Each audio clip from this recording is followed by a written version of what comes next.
Dan masih berhubungan dengan kesehatan mental, ini akibat paceklik dan kekurangan gizi, puluhan warga di Kabupaten Ponorogo, Jawa Timur mengalami keterbelakangan mental. Dengan segala keterbatasannya, mereka tetap semangat untuk memperbaiki kualitas hidup mereka. Ponorogo dikenal sebagai kabupaten yang melahirkan kesenian reog. Bahkan kini menjadi ikon wisata Jawa Timur. Namun siapa sangka, di sini ternyata ada desa yang disebut Kampung Idiot. Kampung Karangpatihan merupakan desa terpencil yang terletak 40 km dari pusat pemerintahan. Jumlah penduduknya hampir 6.000 jiwa. Sepertiganya hidup dalam kondisi yang sangat miskin. Yang mencengangkan, 98 orang diantaranya menderita keterbelakangan mental. Kenapa idiot ini terjadi? Karena idiot ini usianya sudah di atas 35 tahun. Ini terjadi dari berbagai permasalahan di masa lalu. Yang mana masa lalu saat saya masih kecil itu terjadi paceklik panjang. Selain itu cerita para nenek moyang kita bahwa dulu waktu mereka masih muda itu juga terjadi paceklik panjang yang mengakibatkan warga kita miskin. Dengan adanya sebuah kemiskinan, mereka akhirnya kekurangan gizi, kekurangan yodium, terjadilah kelahiran yang mengakibatkan anak-anak mereka keterbelakangan mental. Letak geografis dengan struktur tanah yang tandus membuat kondisi desa semakin terpuruk. Jumlah warga penyandang tunagrahita juga semakin bertambah. Hari-hari ini namung ngoten niku nggih mboten saged pados man kula. Namung ngejip asal nandur telo, kedik-kedik ngoten niku. Sampun dangu Mbah ngoten. Sampun. Sampun pinten taun? Pun kathah. Pacak cek enem ampek pun enem malih untune pun telas niku ya. Kondisi ini sama sekali tak menyurutkan semangat warga. Berbekal bantuan dari donatur, para tunagrahita ini mulai memperbaiki kehidupan secara mandiri.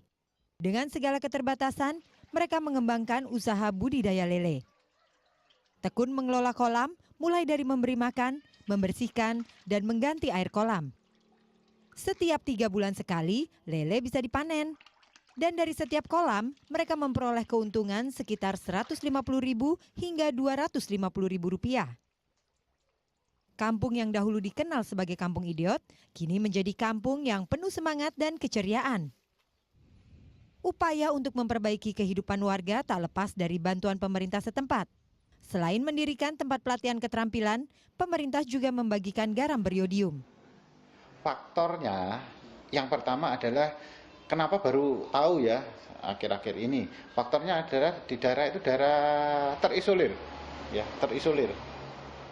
Kemudian karena terisolir di sana itu kekurangan zat jodium, jodiumnya kurang. Karena bertahun-tahun akhirnya terjadi begitu, disurvei beri garam beriodium, bagi anak-anak itu dikasih beriodium. Juga dilakukan tindakan fisioterapi. Mereka yang mengalami gerakan yang kurang normal di fisioterapi di rumah sakit. Anak-anak sekolah kita utamakan. Dengan anggaran yang kecil, pemerintah kabupaten hanya dapat memberikan bantuan yang sifatnya sementara. Karena itulah sangat diharapkan adanya campur tangan dari pemerintah pusat, mengentaskan kemiskinan, menekan pertumbuhan penderita tunagrahita demi meningkatkan kualitas hidup. Sony Misdananto melaporkan untuk NET.